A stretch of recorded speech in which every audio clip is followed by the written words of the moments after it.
Is getting a mining job a 1 in a million shot? Welcome to Australian Mining for New Starters, and in today's video I just want to have a quick chat about this feedback that we got off our Facebook post that we did on the jumbo operator job. And it basically says that that they believe that it's a 1 in 1 million opportunity of getting in.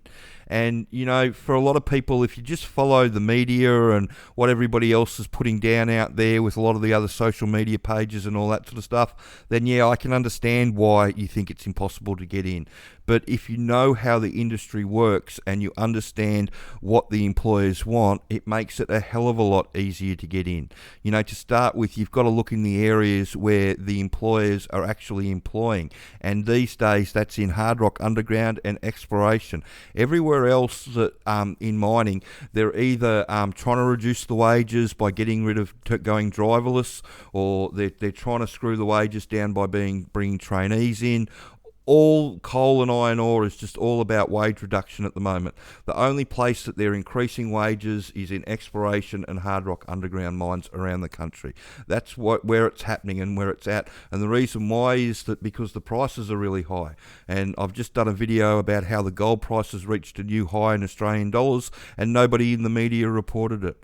And you just have to go on to Seek and type underground in, and you'll see all the jobs come up. And if we come over to our map and have a look, it's all these jobs, all these mines around Australia that are ramping up and are looking for people. So just about every hard rock underground mine in the country is having to hire new starters for their nipper and truck jobs, just because there's nobody around with any experience.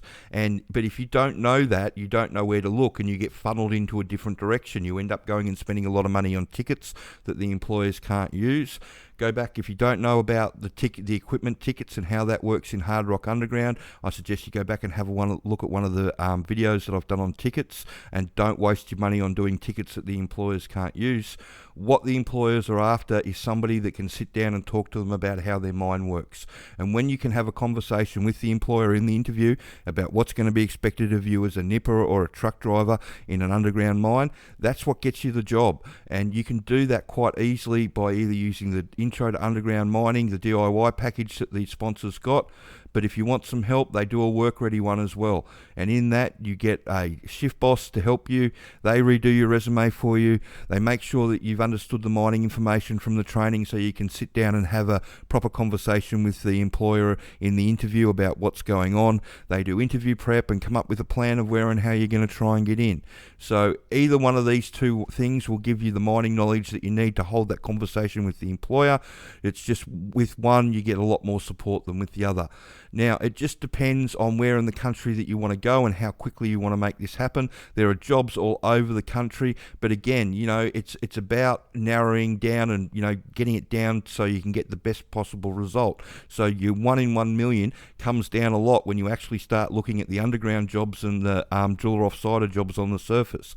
It comes down even more if you're going to go to a regional area like North Queensland or over here in WA, where they're looking for a lot of people. And, Tasmania comes into that category at the moment. So if you're in Tasmania and thinking about getting in, now's never been a better time, because there's a good 5 or 6 mines that have reopened in the last 6 months that are all looking for people and all ramping up.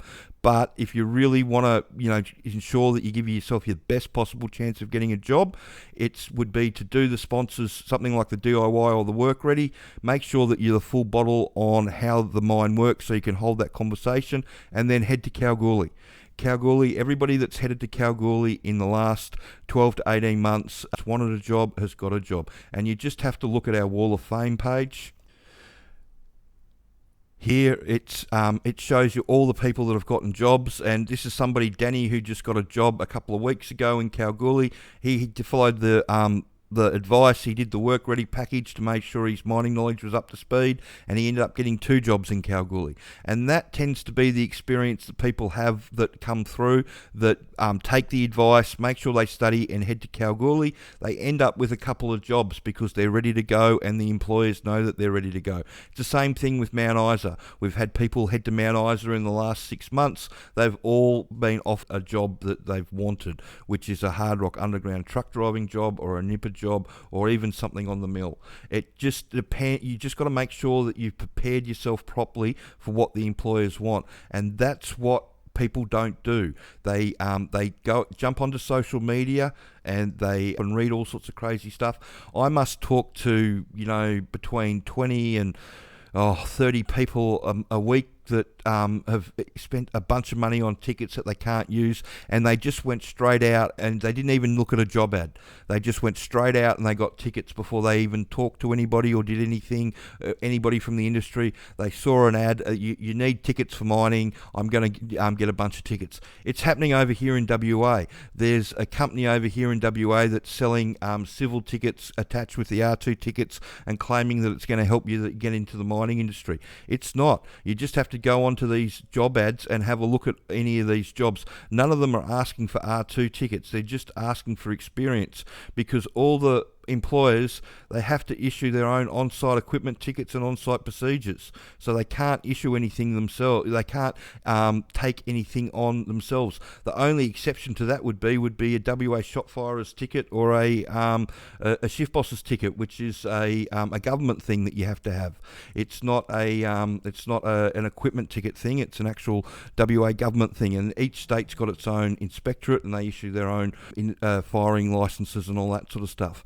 But for equipment tickets and all that sort of stuff, none of the employers that we deal with can use them. They have to issue their own, and when you move from one site to another, you have to redo everything on the new site.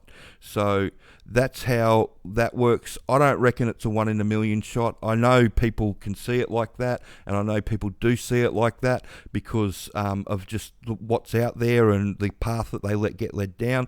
But if you're getting led down the iron ore or the shutdown or the utility worker path or anything like that, then that's not leading you to a mining production job. That's leading you to a dead-end career job. It is what it is. And you can go and have a look at the videos that I've done on utility workers and all those other things. There's lots of videos there that you can go and have a look at, so I suggest you do that. But yeah, I don't think it's a 1 in a million shot, especially if you educate yourself and you get yourself a decent plan and you know what you're doing. So I hope that information helps, and if you've got any more questions about the industry, please send them through. If you could share this information around and like and subscribe to the channel. Thanks.